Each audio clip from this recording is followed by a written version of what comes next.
ଥିଲ ଚକ୍ରି ଘରେ ଗଲ ପର୍ବତରେ ନାମ ରଖିଲ ଧରାରେ ଭକ୍ତ ତୋର ଯାଇ ସେବା କରୁଥାଇ ଅହନିଶି ସୋମବାରେ। ଏହି ବାକ୍ୟଟିକୁ ଲେଖିଥିଲେ ରାମ୍ପୁଡ଼ି ଗ୍ରାମ ନିବାସୀ ମହର୍ଗ ନାୟକ। ଏହା ଏକ ସତ୍ୟ ଘଟଣା ଉପରେ ଆଧାରିତ। କବି ସୂର୍ଯ୍ୟ ନିକଟସ୍ଥ ହିଣ୍ଡଳ ଗ୍ରାମର ଜଣେ କୁମ୍ଭାର, ଯାହା ନାଁ ହେଉଛି ଭଗୀରଥୀ ବେହେରା, ସେ ନିଜ ସ୍ତ୍ରୀ ସହିତ ହାଣ୍ଡି ବିକିବାକୁ ବଜାରକୁ ଯାଇଥିଲା। କବି ସୂର୍ଯ୍ୟ ନଗରରେ ଥିବା ବିଖ୍ୟାତ ମହାମାଇ ମନ୍ଦିରରେ ଗୋଟାଏ ବଣ ଥିଲା। ସେ ବଣର ନାଁ ହେଉଛି କରା ବଣ। ସେ ଦେଖିଲେ ସେଠି 2 ଜଣ ବିଶ୍ରାମ କରୁଛନ୍ତି। ସେ ଜାଣିନଥିଲେ ସ୍ୱୟଂ ଭଗବାନ ଆସି ଏଠି ବିଶ୍ରାମ କରୁଛନ୍ତି ବୋଲି। ଶିବ ପଚାରିଲେ, ତୁମର ଘର କେଉଁଠି? କୁମ୍ଭାର କହିଲା, ଆମ ଗାଁ ହିଣ୍ଡଳ।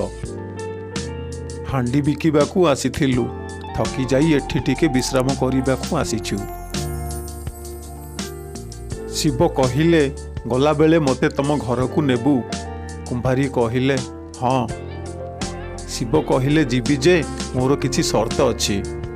ତମ ଘରେ ଆମିଷ କେବେ ରାନ୍ଧିବ ନାହିଁ, ଆଉ ଆଗ ମୋତେ ଖାଇବାକୁ ଦେବ, ଦେଲା ପରେ ତମେ ଖାଇବ।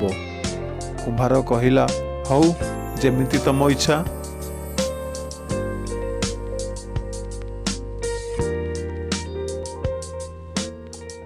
ଘରକୁ ଯାଇ ଦେଖିଲେ ହାଣ୍ଡିରେ ଚାଉଳ ନାହିଁ। ଉଭୟ ଦମ୍ପତି ଫୁସୁରୁ ଫୁସୁରୁ କଥା ହେବାର ଭୋଳାନାଥ ଜାଣିଗଲେ। ପଚାରିଲେ, କ'ଣ ହେଲା? କୁମ୍ଭାର କହିଲା, ହାଣ୍ଡିରେ ଚାଉଳ ନାହିଁ।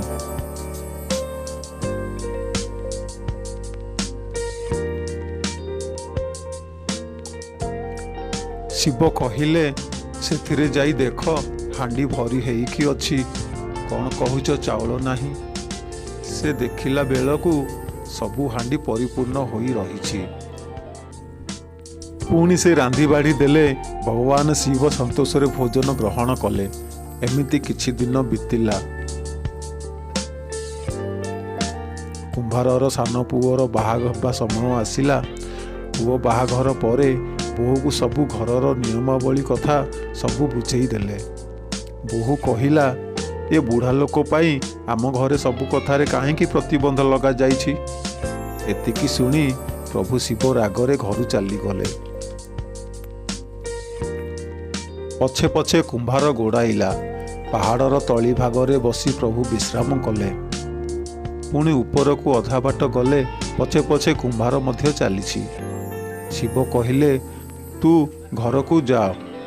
କୁମ୍ଭାରୀ କହିଲା, ନା, ତୁମେ ଯୁଆଡ଼େ ଯିବ ମୁଁ ତୁମ ସାଙ୍ଗରେ ଯିବି। ରାଗରେ ଶିବ ନିଜ ହାତରେ ଧରିଥିବା କମଣ୍ଡଳଟି ଫିଙ୍ଗିଦେଲେ। କମଣ୍ଡଳଟି ଯାଇ ଗୋଟାଏ ପଥର ସନ୍ଧିରେ ପଡ଼ିଲା। କୁମ୍ଭାରକୁ କହିଲେ, ଯା, ସେ କମଣ୍ଡଳଟିକୁ ନେଇଆ। କୁମ୍ଭାର ଯାଇ ଖୋଜିଲା, କିନ୍ତୁ ତାକୁ ପାଇଲା ନାହିଁ। ଶିବକୁ ଆସି କହିଲା, ମୁଁ ତାକୁ ପାଇଲି ନାହିଁ। ଶିବ କହିଲେ, ଆଉ କ'ଣ ସେଠି ଦେଖିଲୁ? କୁମ୍ଭାର କହିଲା, ସେଠି ଗୋଟାଏ ପଥର ଲିଙ୍ଗ ଭଳି ଦେଖାଯାଉଛି। ଶିବ କହିଲେ, ହଁ, ଆଜିଠୁ ଇଏ ଢାଳ ଫିଙ୍ଗିଡ଼ା ସିଦ୍ଧେଶ୍ୱର ନାମରେ ପରିଚିତ ହେବ। ଏବେ ତୁ ତୋ ଘରକୁ ଯାଅ। ଏଠାକୁ ପ୍ରତ୍ୟେକ ସୋମବାରେ ଆସି ମୋତେ ପୂଜା ଭୋଗ କରି ଯାଉଥିବୁ। ଏତିକି କହି ପ୍ରଭୁ ଭୋଳାନାଥ ଅନ୍ତର୍ଧ୍ୟାନ ହୋଇଗଲେ।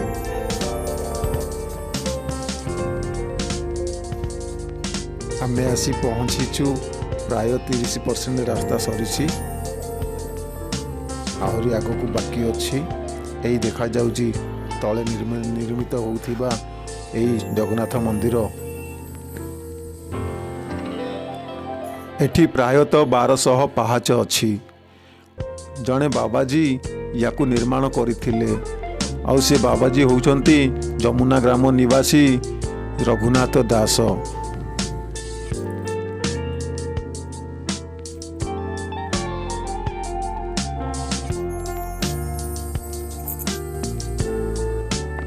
ଏଇଠୁ ସବୁ ଆଖପାଖ ଗାଁ ଦେଖାଯାଉଛି। ଆଜି ତ ବହୁତ କୁହୁଡ଼ି ଅଛି, ସେଥିପାଇଁ ଟିକେ କମ୍ ନଜର ଆସୁଛି। ଆହୁରି ଆଗକୁ ଅଛି, ଉପରକୁ ଯିବା, ଚାଲନ୍ତୁ।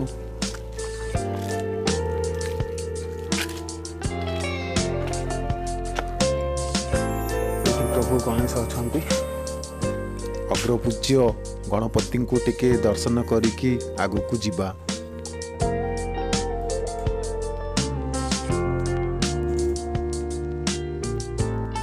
ओम वक्रतुंड महाकाय सूर्यकोटि समप्रभ निर्विघ्नं कुरु मे देव सर्वकार्येषु सर्वदा।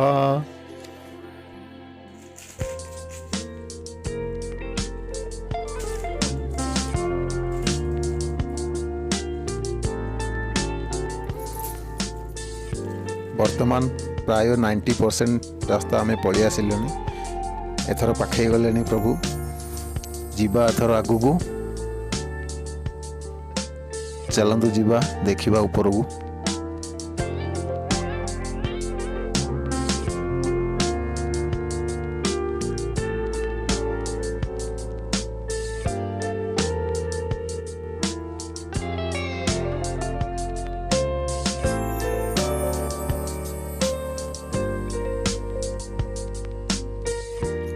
ये होची सही जगह जोटा कि पूरा ऊपर अच्छी। यही पूजारी मध्य आसिले सबू पूजा सामग्री नहीं कि आसुचंती। एटी पूजा अर्चना भोग लगिबो।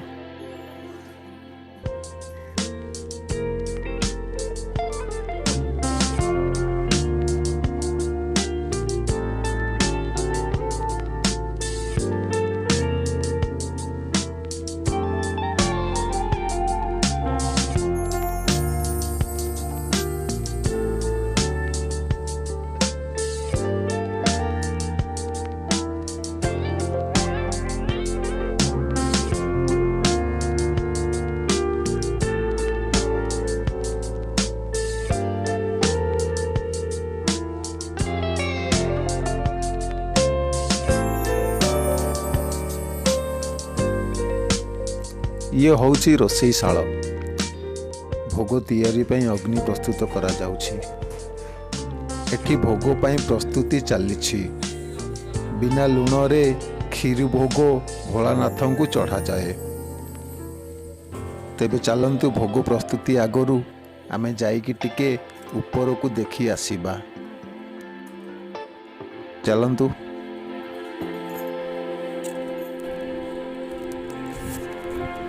ये होची पहाड़र सबुठु उच्च जगह जोटा कि तले भी देखिले सी छोट होइकी यही पताका देखा जाए।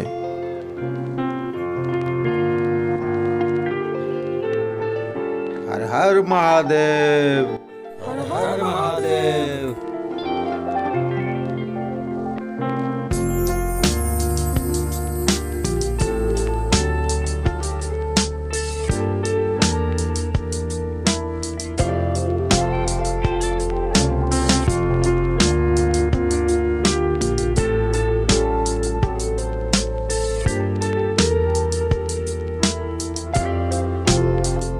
एबे एठी देखिबा आमे शामुका जोटा कि सबुदिने पानी देखिबा को एठी मिले। आज देखिबा कौन हेउची पानी हमको देखिबा को मिलिबो कि ना। एई देखंतु एठी पानी सुखी जाइछि। समस्ते कहंती एठारे सबुदिने पानी टिके निके रहिथाय किंतु आज नाही। एबे चलंतु देखिबा ढाल फिंगड़ा। ये होची सही जगह महादेव रागिकी निज हाथ में धरिथिबा कमंडलटी एठाकू फोपाड़ी देइथिले। सही दिनु एही जगह ढाल फिंगड़ा नाम रे प्रसिद्ध।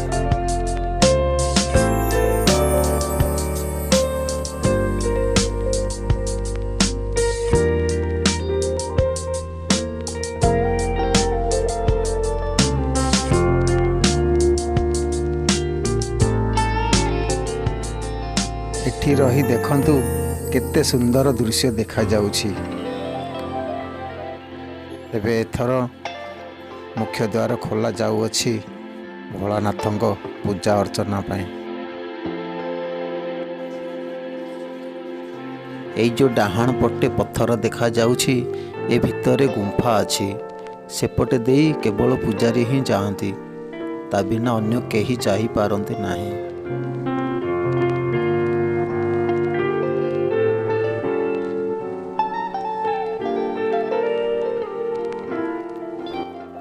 ପୂଜା ବିଧି କାମ ସମ୍ପନ୍ନ ହେବା ସଙ୍ଗେ ସଙ୍ଗେ ଭୋଗ ରନ୍ଧା କାମ ବି ସମ୍ପନ୍ନ ହୋଇଛି।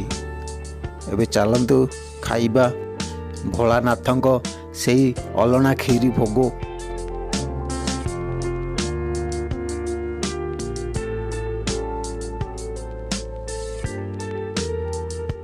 ଧନ୍ୟ ସେ ପୂଜାରୀ, ଧନ୍ୟ ସେ ପୂଜାରୀ, ଧନ୍ୟ ତାଙ୍କ ଜାତି, ଧନ୍ୟ ତାଙ୍କ ବଂଶ, ଯାହା ଘରେ ଭୋଳାନାଥଙ୍କ ପାଦ ପଡ଼ିଥିଲା। ଆଉ କିଛି ଦୃଶ୍ୟ ସେମାନଙ୍କ ସହ।